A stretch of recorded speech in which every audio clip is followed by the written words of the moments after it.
sakit mata luno, berkolek kabur. Tak nak kabur kau. Macam mana?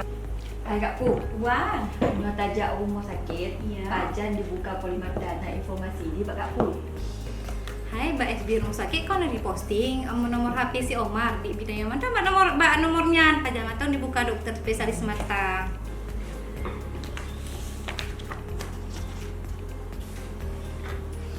Hai Kak Pu, nomor HP si Umar yang Kak Pu pegang benua, Padim nomor G. Dia Kak Pu pegang dia.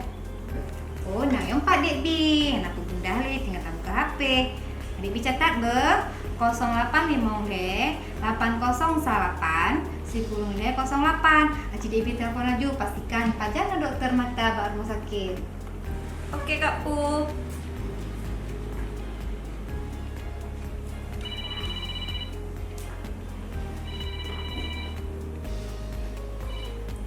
Assalamualaikum. Dengan operator si Umar pengaduan Rumah Sakit Teguh Umar, ada yang bisa kami bantu? Waalaikumsalam. Bu, nya nak kementanyong si Ad. Di rumah sakit Polimata urara apa yang nak dibuka?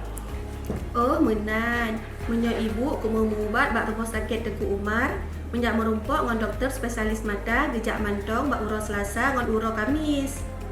Tapi segolam ibu gejak rumah sakit, ibu gejak puskesmas dile gejak rujukan bu be. Oh, menan. Oh, get Bu. Makasih Be atas informasi je Bu Be. Assalamualaikum. Hai Kak Pu. Dibuka orang Selasa mau orang Khamis dibuka dokter spesialis mata di rumah sakit. Oh, apa lah yang dia tajak? Hai makin bakat makin lege. Oh,